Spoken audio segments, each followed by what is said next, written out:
When you enter, stop by the kiosk to take a number. Are you a customer or non-customer? If you're a customer, select your category.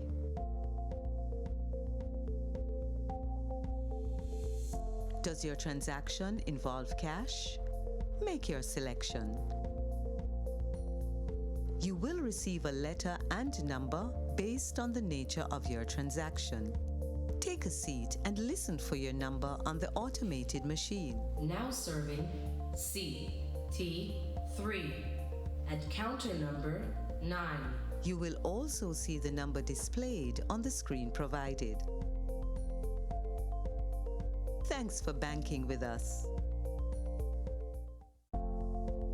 Welcome. Here's how to make a loan payment at the Scotiabank ATM. Insert your card. Enter your 4-digit PIN.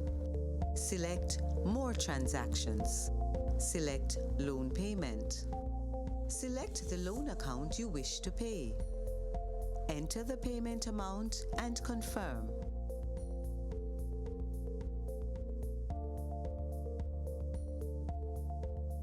Select an account you wish to pay from. Review and confirm payment. Select Yes or No for a receipt. Would you like to do another transaction? If no, take your receipt. Remove your card. And thank you for banking with Scotiabank. Welcome. Here's how to make a deposit at the Scotiabank ATM. Insert your card. Enter your 4-digit PIN. Select Deposit. Select the currency. Instructions on how to deposit cash or checks will appear. Insert cash or checks into the machine. Click on Confirm Deposit to continue. Select the account to which you would like to deposit the funds. Select Yes or No for a receipt. Would you like to do another transaction? If not, take your receipt, remove your card, and thanks for banking with Scotiabank. Welcome. Here's how to make a transfer between accounts at the Scotiabank ATM. Insert your card. Enter 4-digit PIN. Select Transfer. Select Currency. Enter the amount you wish to transfer and confirm. Select the account you wish to transfer from. Select the account you wish to transfer to. Review transfer details. Select Yes if correct. Select Yes or No for a receipt. Would you like to do another transaction? If no, take your receipt, remove your card, and thank you for banking with Scotiabank. Download the new Scotia app with a faster low-time bank wherever, whenever. Be in control and transfer funds or pay bills quicker with just a few taps and a swipe. Plus, we're serious about security. Want real-time notifications for all your transactions? Check. Log in with fingerprint? Check. Turn your credit card on and off? Triple check. Protected. Your money is safe and secure. Bank wherever, whenever. You choose with the new Scotia app. Say goodbye to your monthly account service fees and hello to real-time billing from Scotiabank. With real-time billing, now each time you do a transaction, your service charges will be reflected immediately. Get better flexibility as you only pay for the transactions you conduct. No transactions, no fees, and no more lump sum monthly charges. Plus, mobile and online transactions are free. Banking doesn't have to be a puzzle. You're now in control with real-time billing from Scotiabank. Welcome and thank you for joining our third ScotiaLive webinar. I'm Rosemary Vordow, Director of Customer Experience at Scotiabank Jamaica. Today's session is on Zoom as well as on our Instagram page at Scotiabank JAM, and we're happy to have you all. For the next hour, it will be my pleasure to host this discussion on this very important subject of getting out of debt and getting ahead. Joining us today are Ainsworth Leach, Manager Sales and Service Coach Retail Banking with Scotiabank, and Rosemary Edwards, Branch Manager at our UE branch. I'm sure it's going to be a very animated discussion, and we have a lot to share, and we also know you have a lot of questions. I know that financial independence is a major life goal for everyone. It's that ability to not have to worry about covering your expenses, to be able to manage in an emergency, and to meet your financial life goals. The journey to this place of stability requires focus, preparation, and monitoring. And we know it sounds like a huge task, but there's no need to get overwhelmed. It begins with a single step, and that is getting the know-how. No matter how much or how little money you have, the vital thing is to educate yourself about money management and getting professional advice. And that's exactly what we have for you today. So we'll start off by getting into some important recommendations from our panelists. In the meanwhile, we invite you to send any questions you may have on the topic by typing them in the Zoom or Instagram Live chat box. We have some questions already from our pre-registered customers, and so we'll be trying to address as many of your questions as possible. Mrs. Rosemary Edwards will begin the conversation on the importance of budgeting, followed by Ainsworth Leach, who will address the importance of saving and building an emergency fund. So Rosie, over to you. Thank you, Rosie, and welcome to all our viewers. We're going to start by talking about debt. There is good debt and there is poor debt. Now, good debt is the type of debt that increases your net worth and puts you in a better place in life. So when you borrow for those big ticket items, you borrow to purchase a motor vehicle, to pay for your education, and the biggest one of all, and perhaps the most important to most of us, when you borrow to purchase a home. These are good debts. And as a bank, as bankers, we love when customers come to us to borrow, and we know that at the end of the day, they are going to feel good about this borrowing. Now, poor debt is perhaps debt that is not well thought through, or debts for paying for wants, things that we would call wants, things that we perhaps could avoid and perhaps don't manage so well in the end. So we want to stick to the good debt. Absolutely. You know, I can think of bad debt like the 10th pair of black shoes on the credit card. Oh, yes. And we know that for many of us girls, the 10 pairs, we justify it, but at the end of the day, that's poor debt. So how do you then avoid taking poor debt and focusing on your good debt, the debt that will increase your wealth? You want to make sure that you start with a budget. And many people are intimidated by this. Some people think, I don't even have enough money to have a budget. But a budget can be very simple. You start by making a list of your most important expenses, and you put this against your income. You want to make sure that you're striking a safe balance. So you want to take out those big ticket items first, your living expenses, your rent or mortgage, your car note payment. You want to pay your utilities. You want to set aside money for your children to go to school and so on. So you want to make sure that these are the top line items in your budget. You then want to be fair to yourself. After all, you work very hard to earn your income, and so you want to set aside something for your entertainment, and yes, perhaps not a 10th, but a second pair of black shoes. Yes. And we have hobbies, and when we have children, they have stuff that they want to get involved in, and they want to have their entertainment and relaxation. So we want to set aside for that. I also want to focus in a big way as we budget on our investments. We want to make sure that we're setting aside something for the rainy day expenses. These are inevitable. So Rosie, how do we divide up the money? Because when we look at everything that we have to spend on, if we have never made a budget, I think it can be daunting. How do we know how much to put where? It is daunting, and I would say that as soon as you have accounted for your taxes, you want to set aside something for yourself. We all hope to live to be old and to enjoy our grandchildren, and so we want to make sure that we are setting aside something for retirement, and we are saving. We're saving for life's most important events. We're saving our down payment on our first home. We're saving for our children's education. And so we might have short-term savings and investments, but it's very important that we have long-term savings and investments. And for this, we suggest that depending on where you are in your life stage, you have a minimum of 10% that you're setting aside for this. You want to average out at about 20%, but 30% is an ideal.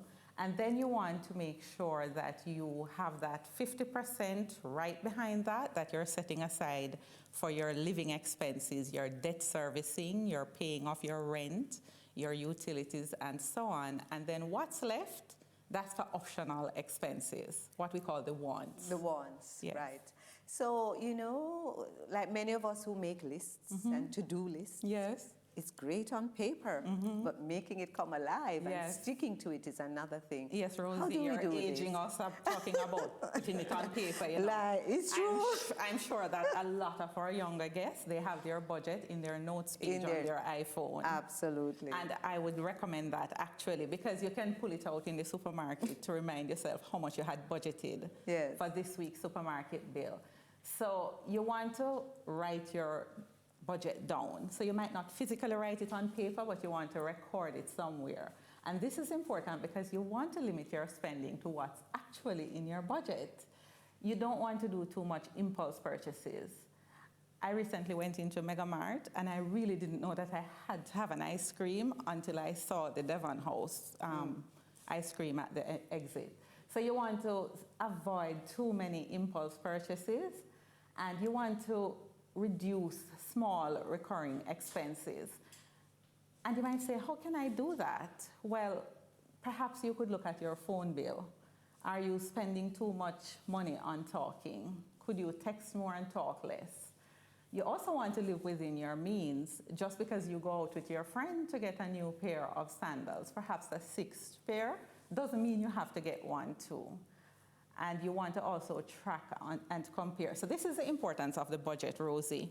You have it written down. At the end of the month, you find you're a little bit off. So again, it may be in your notes page, in your iPhone or your Samsung or whatever your choice is. But you want to look back and see, where did I go off track? If you did. And importantly, you want to look to see, is there a little more I could have carved out for savings and investments? It sounds like those little expenditures are like termites, like they can eat away at your definitely. budget without you realizing. Definitely. So it's very important to track those. Yes, and sometimes in our spirits we're quite rebellious, and we think we must treat ourselves. Yes. And so we indulge in impulse purchases. And God help us when we go online, because that is where we can go off track. So if you find that you're going off track too frequently, or you went off track in a big way, you want to get some professional advice, and at Scotiabank, we provide that through every single branch across the island. So go in, get some professional advice, look at what you're doing. So you're right into debt management now, because if we're off track with our budgeting, we're definitely going into debt. Yes. Well, it's not just debt management, it's expense management, but that's a great point. So let's talk about debt management. For debt management, you want to be talking to a professional. You want to talk to someone who can guide you around where you may be investing too little and spending too much. You want to dispose of any non-performing assets. Sometimes we fall in love with things that we purchase. We no longer have any use for it. And some of us name our first cars Betsy, and we refuse to get rid of Betsy. And so it's just sitting there and it's losing value, and we are losing off of it, but we refuse to dispose of it. You also want to look at your liabilities. How many credit cards do you have in your purse or your wallet? Should we be consolidating them into 1, 2, or 3 very useful credit cards? Should we also be looking at debts that we have? Perhaps we took the debt 5 years ago. Should you be looking at are the interest rates in the market better now? Should I refinance? Should I consolidate so that I can reduce my liabilities and save more? You know, I really like that point about reviewing the interest rates, because many of us just think we just have to sit there as it is and not realize we can come into the bank and really have a conversation about the interest rate. Now, you also mentioned credit cards, and for many of us, credit cards don't feel like real money, so we just kind of swipe the card, and then at the end of the month, reality hits. Yes. How do we manage credit card debt and make it work for us instead of working against us, or us working for it? That's a great question, yes. I always say you work for your money, you should let it work for you. So when it comes to credit cards, you want to make sure that you pay on time, you pay in full if you can, but very definitely you don't want to be late. So if you can't pay in full, pay as much as possible, but at a minimum, you pay your minimum balance. And when you pay on time, you won't have to worry about a late fee. You want to be reviewing your monthly statements as well. Did you stick to your budget? Did you purchase what you had planned to purchase and spend what you had planned to spend? Or did you go overboard with something? And so when you review your monthly statements, it will tell its own story. Now you can review your monthly statements. If you have your credit card with Scotiabank, you want to go online, you can review your monthly statements there. You can use our online banking also to set up that minimum payment that I spoke about, or an amount that you may know it will be more than your monthly minimum, but that's what you would like to make sure is a minimum that goes to your card. It's free of cost and it recurs on its own, so you don't have to worry about remembering to meet that deadline. And that will make sure that you avoid late fees, although of course you want to pay more than the minimum, as you said, to manage the debt. Yes, when you can, you want to pay off the full balance, because that way you don't pay any interest. And credit card debt, you will know, has the highest interest cost. Right, so we really want to use it wisely. Right. So you want to pay your bills on time. You want to review to ensure that your credit report, and we'll talk about that a little more, but you want to make sure that your credit report is correct. Well, let's just get into this whole matter of the credit report. It's something new that those of us who borrow are seeing, where we have to pay for a credit report from the credit bureau. And what's the purpose of this credit report, and how do we have to behave to ensure that we have a good one? Okay, so the credit report tells your bank what you have been doing in your past with your credit behavior. It will tell us how well you have serviced liabilities in your past. You want to make sure that you are paying your obligations to the financial institutions.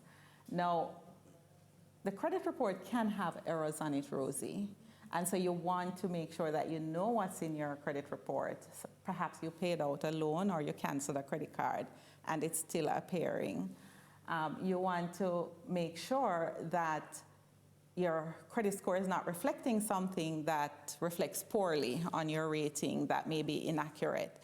So the credit report is not generated by the banks, it's generated by an independent agency, and you give the bank permission, or you can go into the credit bureaus and get your own and review it to make sure that it is correct. But it tells us about your past behavior with borrowing and honoring your obligations, and this will inform us how to deal with you now that you're trying to get new credit. Sounds like it's going to be very important then to honor our debts. Very, very important. Time. Yes. It is very important that we pay our bills on time, not just the bank loans, but all of our bills. It is also important that we are ensuring that we settle our loans. Sometimes we have a small balance left over and we think it's okay to just ignore that. $1 can make a big difference. And we want to make sure that when you're applying for new credit, you're not just, oh, I paid off that one, so it's time to get a new one, that you really actually need it. Because if you don't service it well and pay it back, it's going to tell its own story on your credit report in the future. So, Rosie, to summarize before we get to questions, it sounds like We have to be very intentional about the debt that we take on. We have to be intentional about our spending, not just making a budget, Definitely. but sticking to it. Sounds like we should be avoiding those small impulse purchases, because I think we can see the big ones, but it's the small ones that add up. And then we have to be aware of the credit report. We have some questions on screen, and remember, if you do not have any questions already noted, feel free to send them through Zoom or through our Instagram page. So the first question here is from Steve C. on Zoom. He says, I have always heard this 50-30-20 formula, but how do you do this when your needs are 90% or more of your income? And perhaps a lot of persons can identify with that one. Yes, I would imagine so, especially early in your career when you are earning less and you have these expenses. So these are guidelines, and these are great guidelines. And many times we think, well, the one I'm going to sacrifice is the 20%, which goes into savings. The truth is, these things are also situational, and you want to make sure that you are being fair to yourself. You want to save something no matter how small it is. So it may not yet be that 20%. And you want to make sure that you honor your obligations. So if right now 90% is where your obligations are at, you have to honor that 90%. What we need to do is to look at the expenses that we have to see how we can improve our income. Are there alternate approaches that we can take to improve our income? Or how can we reduce our outflows? Look at what you're spending. Again, the budget comes in very handy here, because you can see line by line where the money is going to see if there is anything that you can reduce. And you can get financial advice to do so.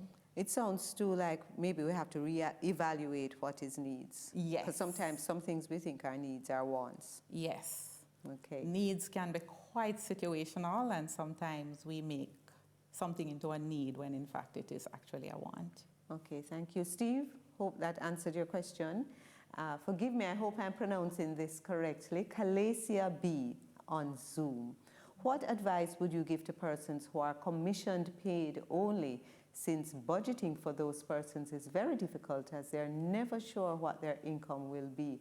Excellent question. So persons are on variable income.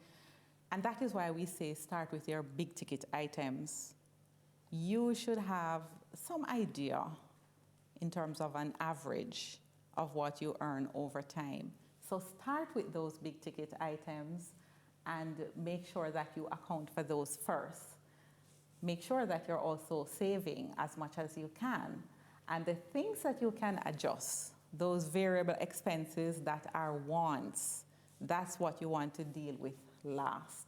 So the rules remain the same regardless of the type of job you have, how much you earn, or how you earn it, whether it is variable income or fixed income, you get the same amount every month. You want to start with your big ticket items, live within your means, and follow the guidelines. Fundamental principle, needs. Yes. Yes. Yes. Those things that you must do, the obligations. Yes.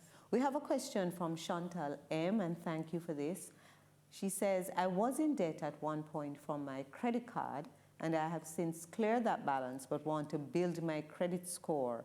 How do I do that with other outstanding commitments like SLB payments, students' loan payments? Well, Chantal, I think you're in a good place now, because you are actually saying that you have dealt with the credit card debt that was problematic, and now you have the student loan payments, and we advise everyone to pay their student loans because these turn up on the credit bureau reports as well.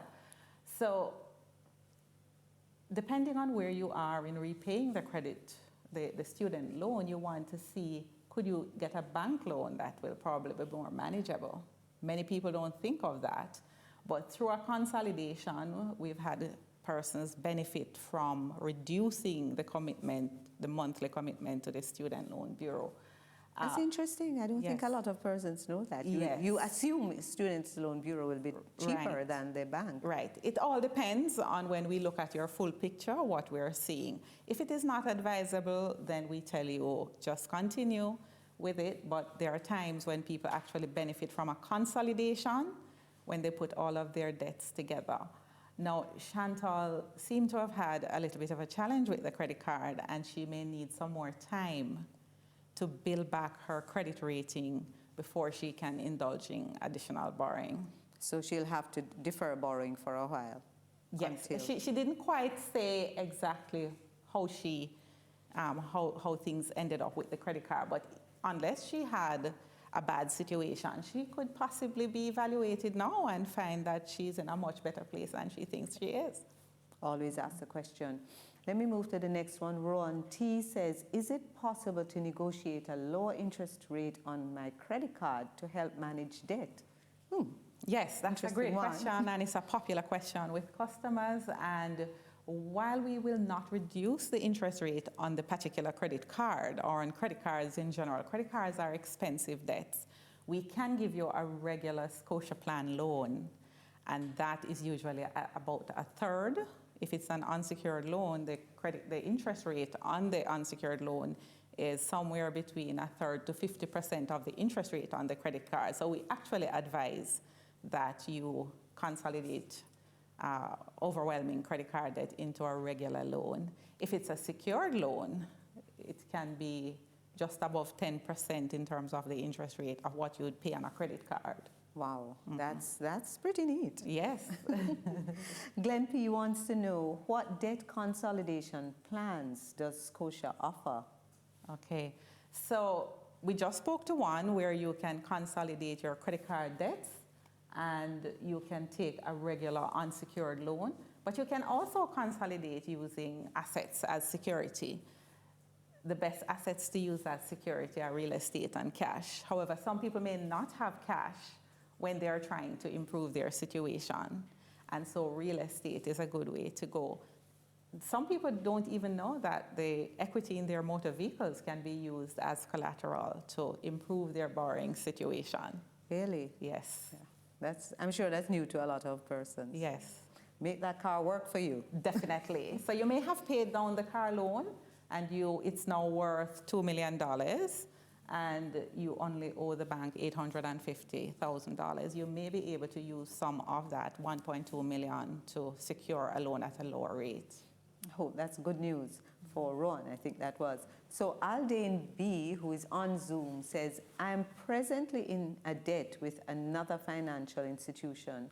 Will I be able to borrow from another institution to clear this debt even though it has gone bad?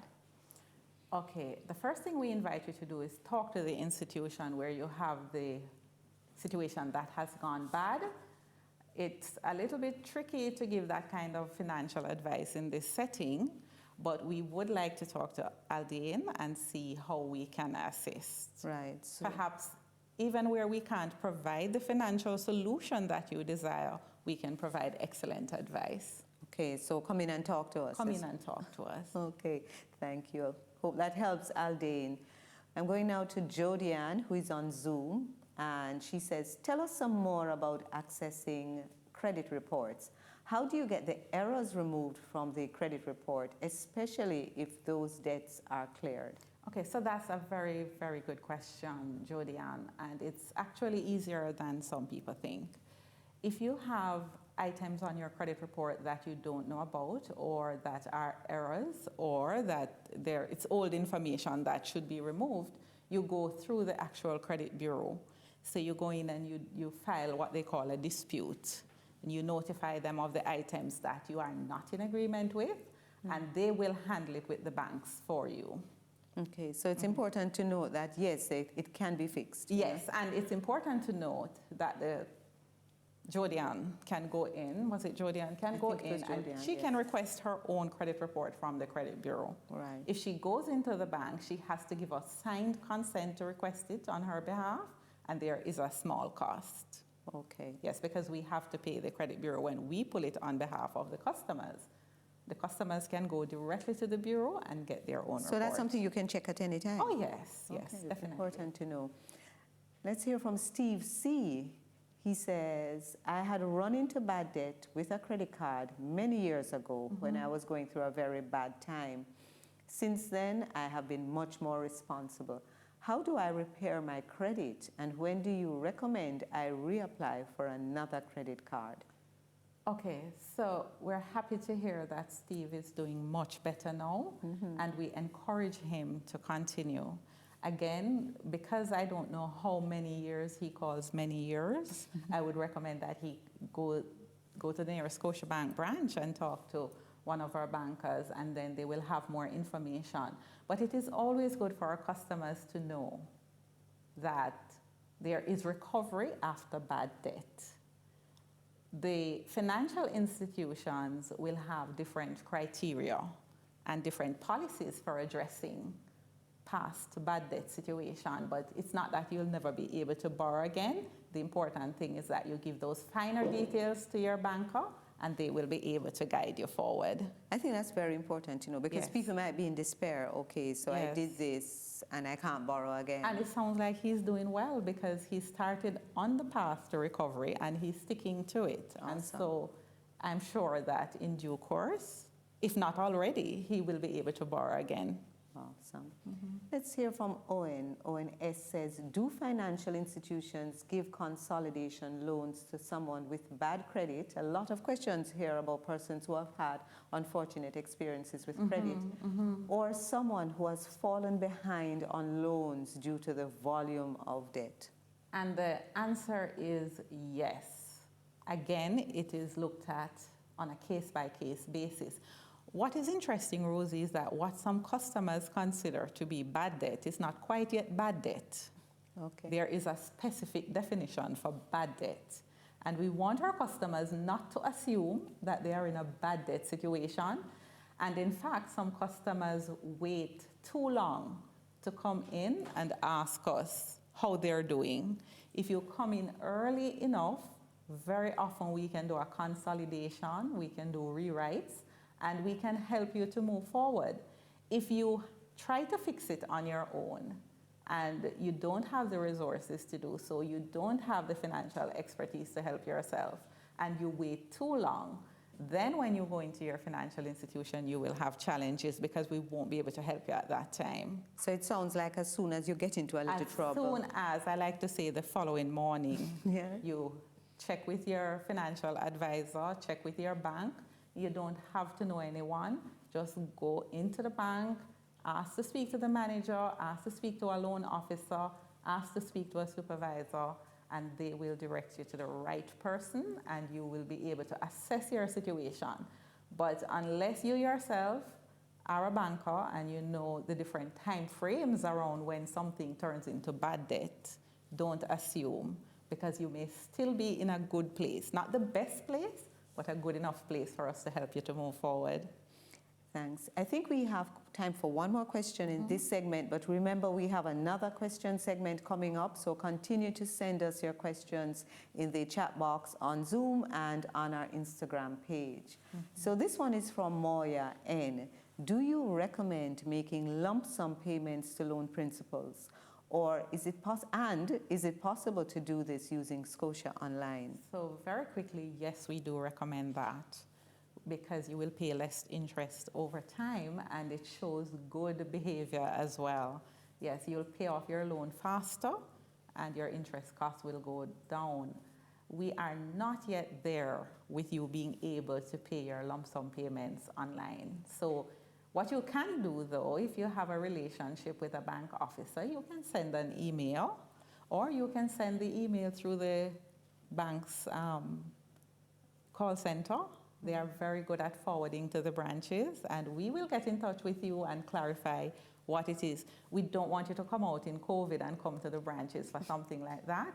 You can simply call up the call center, ask for the email address for your branch manager, and they will take your information, they will forward it to the branches, and the manager will get in touch with you and take your information, guide you further. Once we have those instructions in writing, we will go ahead and apply your principal payment for you. It's a little different for mortgages, though. We need a little time. We need at least 3 months' notice before you apply. Important to note. I have one quick one before we go to Ainsworth. Is it better to save in US or Jamaican dollars? Yes. Teresa F., at this time, it is good to save in US. So I wouldn't say it's better, because it depends on what your goals are, and you don't want to save short-term money in US, and then when you go to sell it back, you get a lesser value. So if you have $1,000 today in US, it's because the dollar may devalue, and we hope it doesn't, but it has done so, then it will have more value in Jamaican next week. However, if you take your Jamaican money and buy $1,000 today, and then because it wasn't meant for long-term savings, you have to go back and convert it next week, you're going to lose a little bit because the exchange rate is going to be different. Rosie, thank you so much. So much valuable information, really rich session. I want to move right now into Ainsworth. Leach Ainsworth, you're going to be talking to us about borrowing wisely, saving, and the importance of an emergency fund. Yes. So I'm going to hand over to you for your recommendations. And remember, there are more questions. Send them on our Zoom platform, send them on our IG page. Over to you, Ainsworth. Thank you very much, Rosie. Hi, viewers. Okay, Rosie. Now, credit is not necessarily a bad thing. Credit gives us the opportunity to acquire things that maybe we wouldn't be able to acquire in the first place. For example, owning a home is the primary, most important acquisition an individual can make, right? If you were to save to acquire a home, it would take a very long time for you to amass that amount of funds. In fact, when you amass that amount of funds, you may realize that the cost for the house has doubled or tripled. So in taking a loan, you are able to acquire the house now, enjoy the benefits of home ownership, improve your net worth while making comfortable monthly mortgage payments. Also, you can acquire a motor vehicle, enjoy the benefits of the motor vehicle now while making flexible monthly payments. Now, I must say, be careful with the number of facilities that you take out. Don't just borrow for every and anything. And as Rosie mentioned, be sure to differentiate between wants and needs. Many customers visit us and say, hey, I need a loan, I want a loan. But guess what? A loan is not what you need. What you need funds to purchase a car, you need funds for your kids' education, you need funds to purchase a television or a refrigerator. That's what you need. The loan may be the vehicle that you use to acquire these assets. There may be other ways to do so. So be careful with the number of loan facilities that you take out. And of course, our bank advisors will be there to let us know what is appropriate. What are the options for available? each need. Because what's important is what is the goal? Why do we need this money? Exactly. So borrowing isn't bad. It's not bad. It's borrowing in a way that we can manage and also to acquire those important big items that we could not. Right. Exactly. Sounds. Another thing to look at when you're borrowing is to avoid high interest cost. Look at the facilities that you take out. Look at the interest costs associated with them. Please read the agreement. And some persons would say, yes, read the fine print. But no, I say read the entire agreement. Know what you're getting into. And I know it's customary when persons are taking out a loan, when they hear that it's approved, they just want to sign and get the funds. Yes. Right? But take some time out to understand what you're getting. What are some of the things that might be in an agreement that we may miss? Okay. Like big items. There may be some clause about late payment penalty. There may be even some reprieve to say that you have leeway, you have grace period. But there are some important things that will assist you when you are borrowing. So we have to be mindful then when we're taking a loan. We have to be mindful. And I notice you say avoid high interest rates, but banks charge interest rates. How do we avoid high interest rates? All right. So let's take credit cards, for example. A credit card is the highest interest rate facility we have. It can be a low interest rate facility as well. So if you have the option to make an acquisition, you can decide, should I use a credit card to purchase it, or should I ask for a loan? Okay. If you can clear the balance before the due date on your credit card, you could use the credit card to acquire the asset and pay no interest. If it's a case where you won't be able to clear the balance promptly, it may be better for you to take a fixed term facility. Got you. Yeah. So the important, I think the key, the bottom line is assess those needs, as you said, before you borrow. Right. Let's move now to the other side of borrowing, which is savings. Okay. Why are savings important, and how can we save? Okay, savings is super important, and let me tell you, it is important that you pay yourself first. Now, we all know that when we get our income at whether it be monthly, fortnightly, weekly, that salary is not necessarily ours.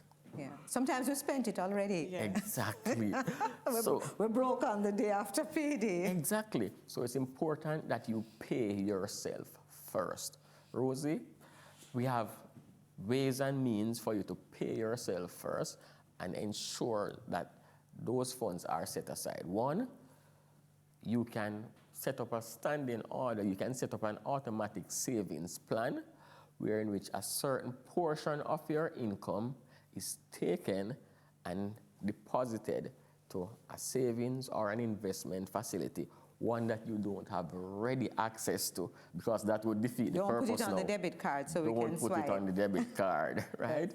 Another way, you can ask your employer to take that savings at source, take it before they send over your salary, and send that special savings to a facility of your choice. Okay, and of course, I know Rosie spoke earlier about the proportion. Just remind us how much of our monthly income we should be saving? All right, well, I must say that the proportion of your monthly income that you should save depends on you. Notwithstanding, it is recommended that at least 10 to 30% of your income be saved. Okay. 10 to 30%. Good guideline. So let's talk about an emergency fund, because savings is that big overarching topic, but persons always say you should have an emergency fund, and I think these past, 6 months by now of COVID have really brought that home to us. What is an emergency fund and how can we build it?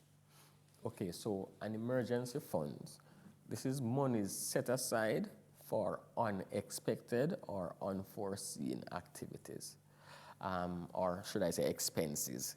Yes. So we're looking at job loss, we're looking at medical illnesses, we're looking at unexpected income reduction, major motor vehicle repairs, major home repairs.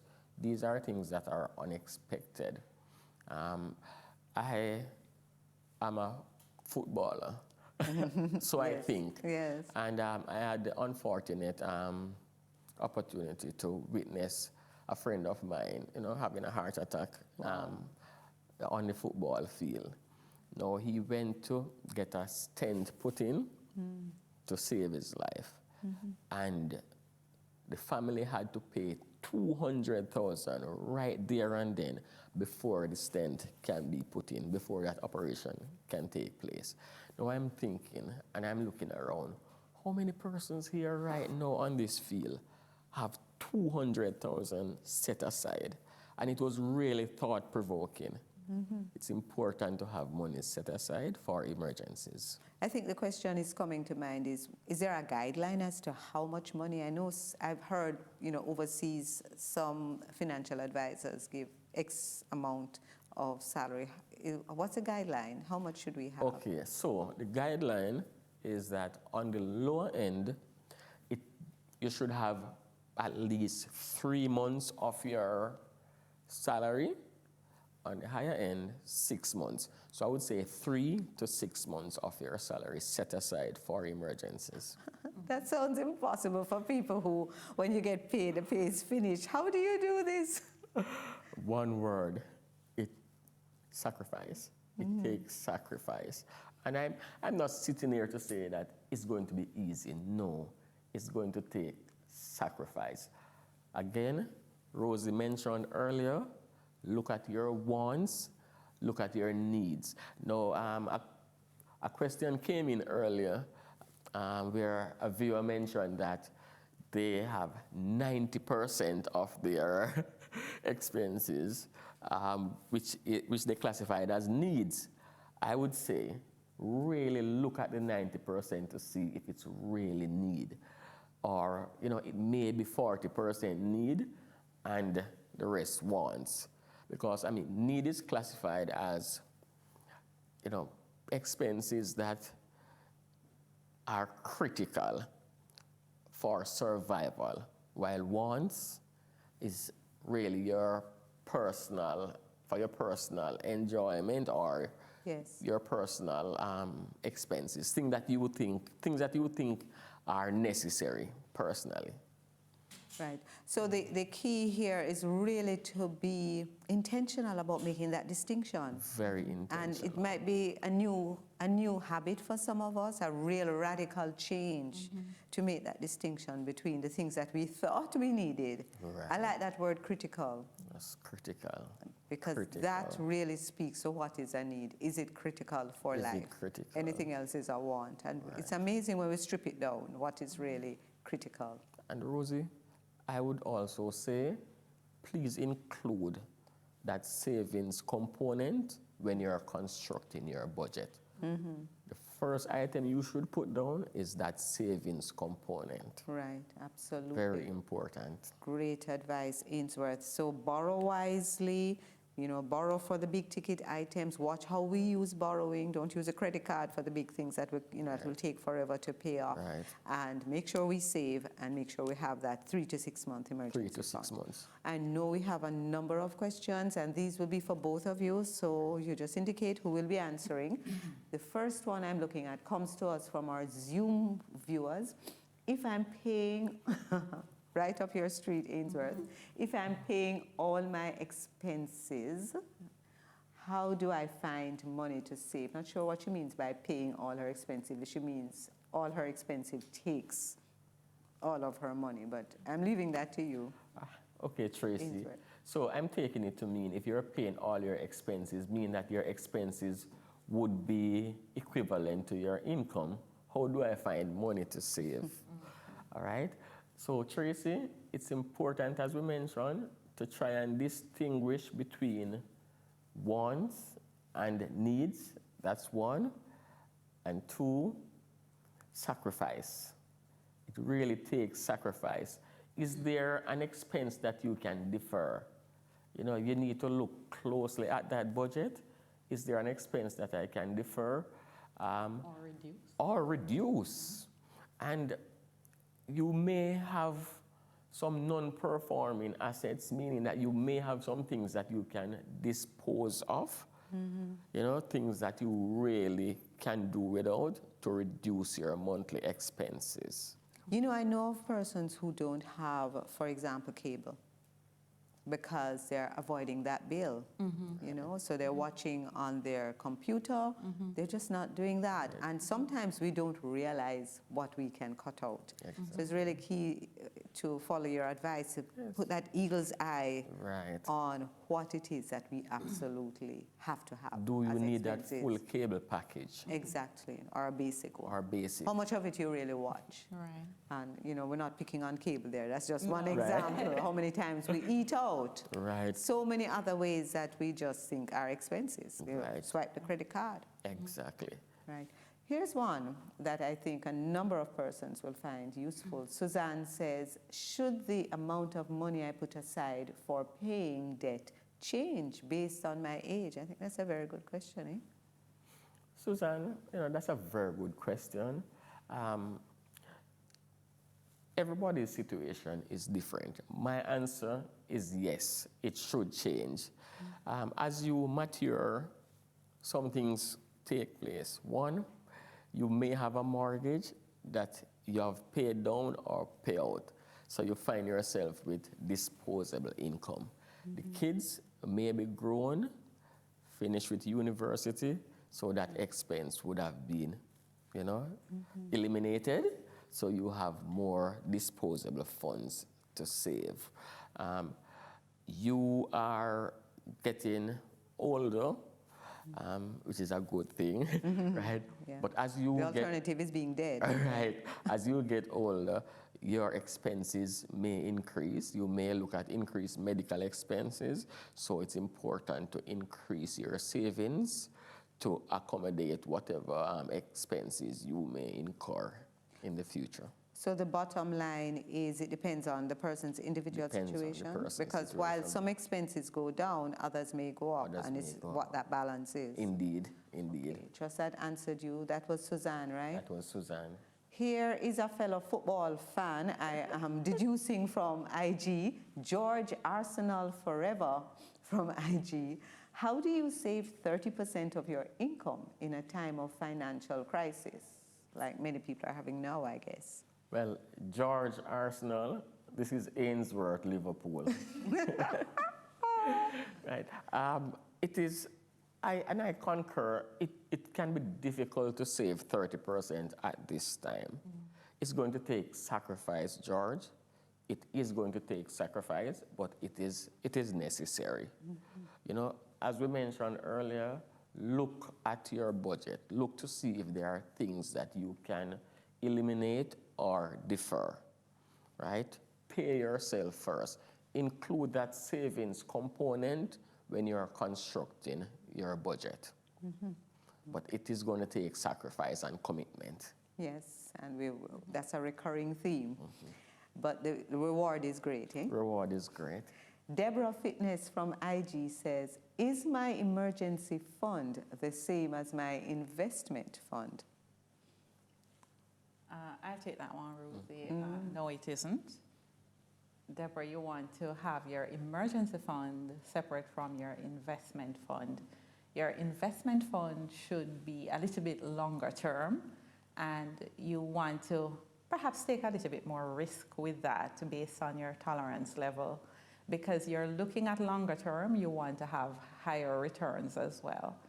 As Ainsworth said earlier, you want to have an emergency fund that's accessible. Many of the instruments, the banking solutions that we call investments, are not easily accessible. And again, the guideline, just as a reminder, you want to have a minimum of 3 months income set aside in your emergency fund, 3 to 6 months. And in terms of your investments, you're looking at your pension plan, you're looking at your stocks and bonds, and your longer term, your investment in real estate. And so those are not easily converted to cash, and you want to have those in a separate portfolio. And for advice on that, again, you can talk to one of our investment advisors. They're the experts there. Thank you, Rosie. Ainsworth, I don't know if you have anything in common with this. Russell Chancellorite from IG, not sure if you're on UWH Hall. Any tips in terms of the steps I can take to reduce my expenses to increase what I can save? Is that you? Yeah. So Russell, all right, so in terms of tips to reduce your expenses, the first thing that I would say is to look at your total expenses. One quick one that comes to mind, and I don't know if this is, if you can relate to this situation, but if you have a number of loan facilities, you may want to look at a consolidation, and it may not be a formal loan, but you may have monthly obligations that probably a consolidation loan could take care of. This would reduce your expenses and allow you more disposable income to save. So that's one. Again, look at your monthly expenses to see what can be eliminated. What can be eliminated? You may find that there are things that you can eliminate and that will give you more disposable income as well. Okay, thank you so much for Russell. Chancellor Wright. Here is a question from Zoom. Renee Douglas 1. How do I build an emergency fund from ground zero while I pay off my debts? Should I focus on paying people I owe before saving? Who's taking that? I can take that one, Rosie. We always go back to the basics. Start with a budget and set aside something for saving. If you're currently at zero, any amount is better than nothing. It's important that we honor obligations, and depending on who it is that we owe, we might want to settle up very quickly. But you don't want to always be just servicing debt and not having any kind of savings, because the minute you hit a snag, the minute another emergency comes up, you're going to have to borrow some more. So my recommendation is that you look at what you have coming in, and you look at how it is going out and to whom it is going.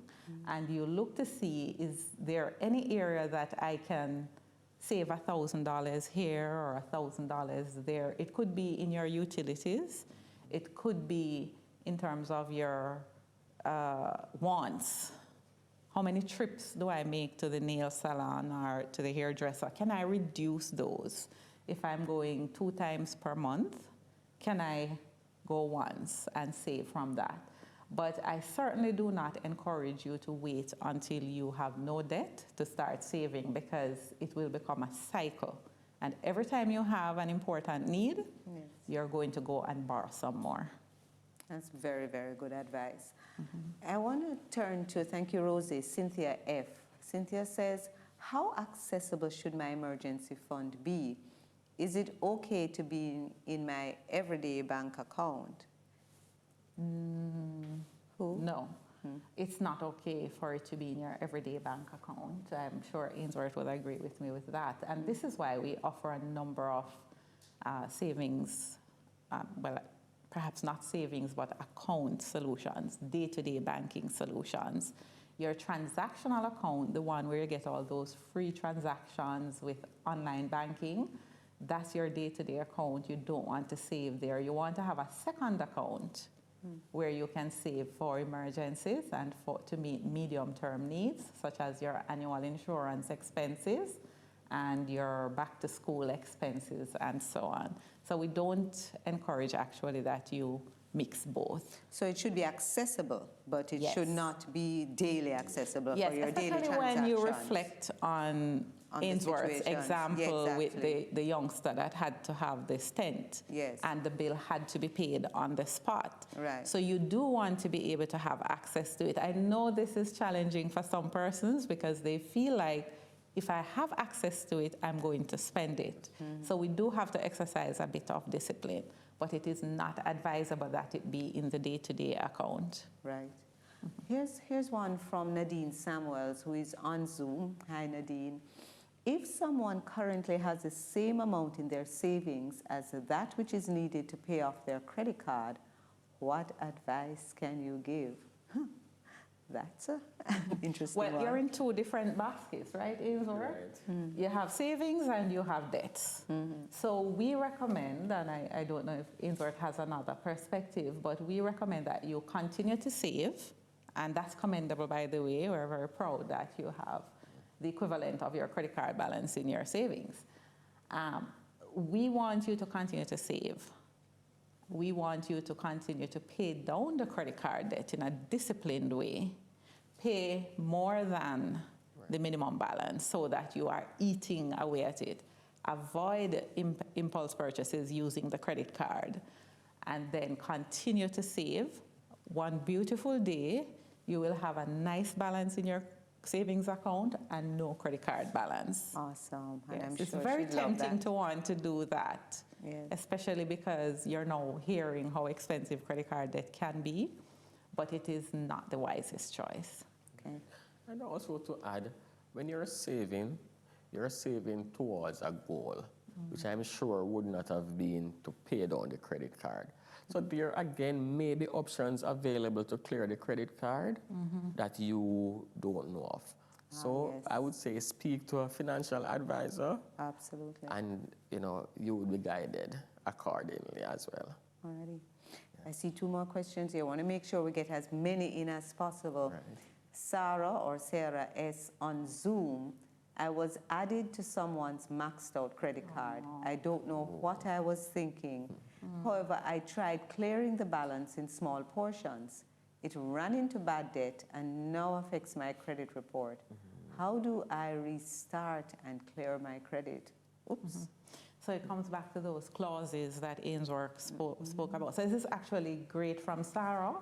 It's actually helping a lot of people to hear your story, because perhaps those clauses would have been helpful to let you know that it's going to be your liability. So we don't advise that you, without good advice and counsel, that you borrow on anyone else's behalf.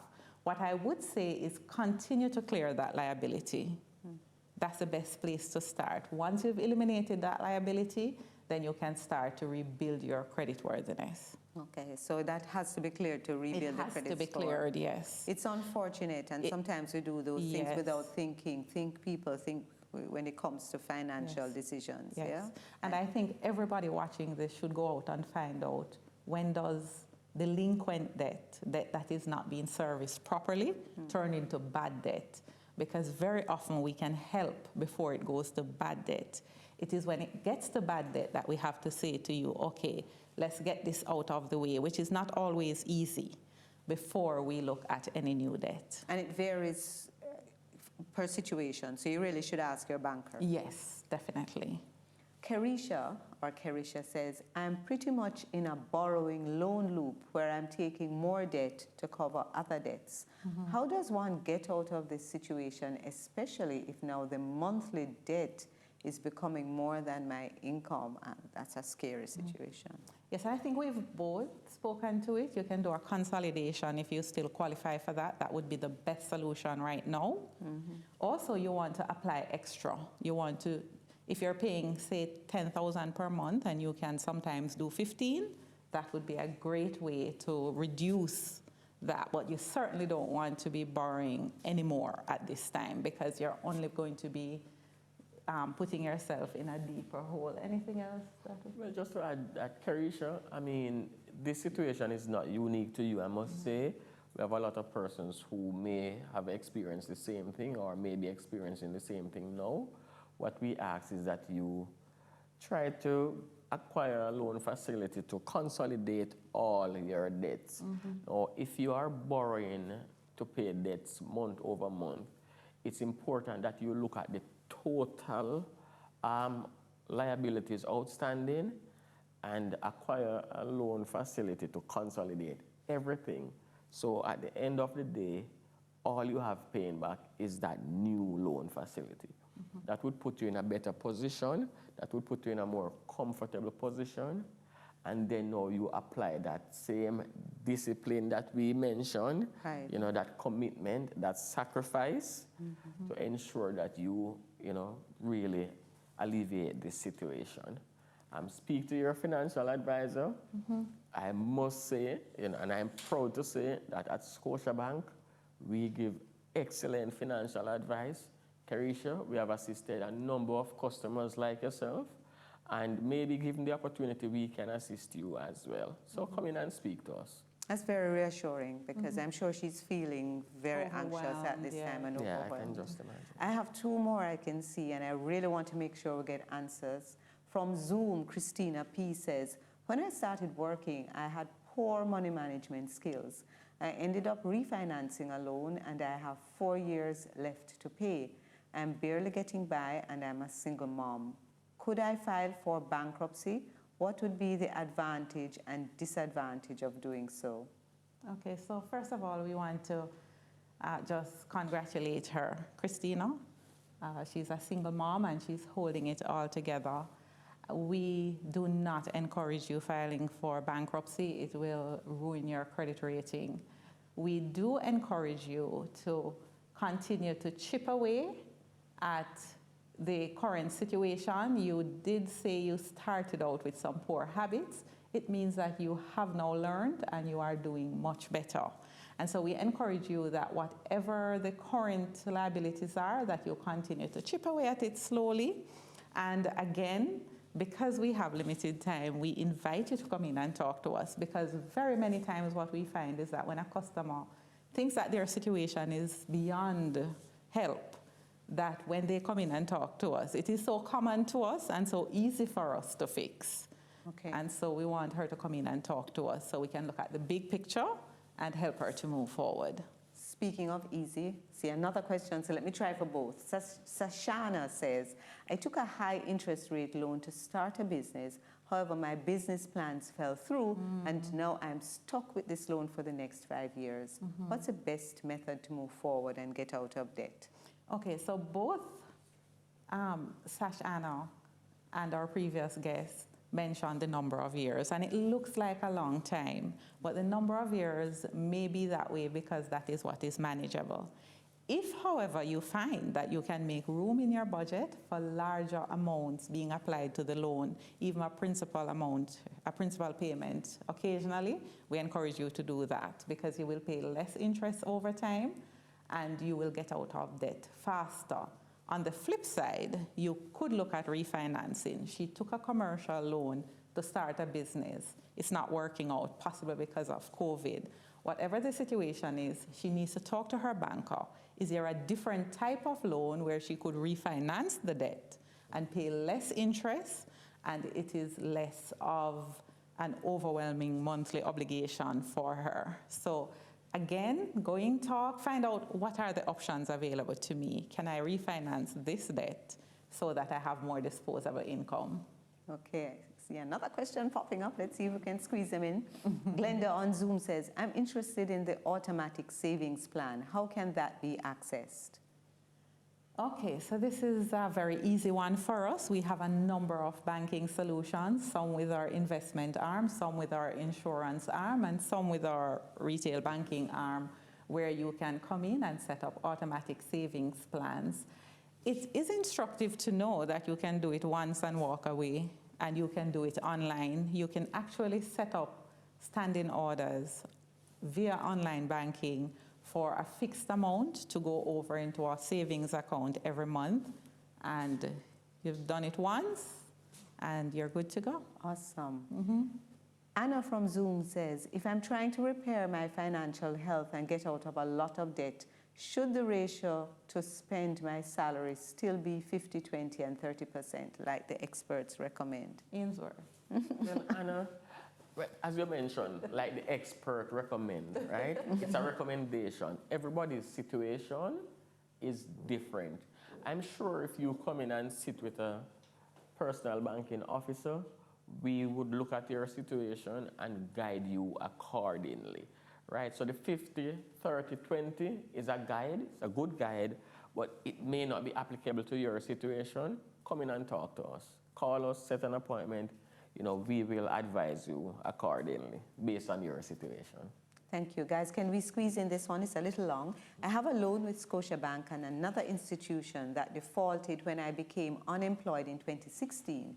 Since I got a job in 2018, and it's from Maureen G on Zoom. Since I got a job in 2018, I have been making payments to clear both.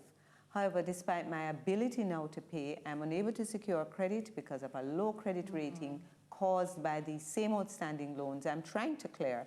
Are there any loan products for persons in this situation? How do I get my credit score back in order and proceed with my life? Yeah, sorry, do you want to take this one? Yeah, man, I'll take a shot at this one. Okay, so I think you have 30 seconds because so I need to wrap. All right, so this is a situation that we are faced with on a regular basis, a consolidation of credit facilities. While I cannot say yes or no, I can say that we can look at your facility, we can look at your situation and see how best we can advise you. At the end of the day, I'm sure we should be able to recommend something to you that will provide you some amount of relief. I cannot say what that is now because, of course, your situation would have to be looked at on an individual basis. But please feel free to come in and talk to us. We will offer that guidance, that expertise that we normally do. And I think that's an excellent note on which to end. It has been a recurring theme. Come in and talk to us. Don't assume that your situation is beyond repair, it's beyond help, it's beyond hope. We've looked at debt, we've looked at savings, we've looked at budgeting, we've looked at an emergency fund, and overall the themes have been be intentional. The themes have been sacrifice. If you want good, it says, your nose must run. So sacrifice, it has been monitor, plan, watch, act. And I'd like to thank our experts for being here with us today and sharing so much information. Ainsworth Leach is Manager Sales and Service Coach with our retail banking team. Rosemary Edwards is Branch Manager up at our UWI branch. I especially want to thank you. Without you, this would have been totally useless, for joining us on Zoom and on Instagram. We thank you for your questions. They really helped a number of other persons. And we invite you to continue the conversation with us on our Instagram page by sending us those messages so that we can answer them. Most importantly, if you even suspect that you're in a situation or you need some help, come in and speak to us, because we're here to help you. You can call us at 888-4-SCOTIA, which is 888-472-6842. My name is Rosemary Vordow. This has been our third Scotiabank Live in our webinar series, Getting Ahead, Getting Out of Debt and Getting Ahead. Thanks for joining us, and see you next time.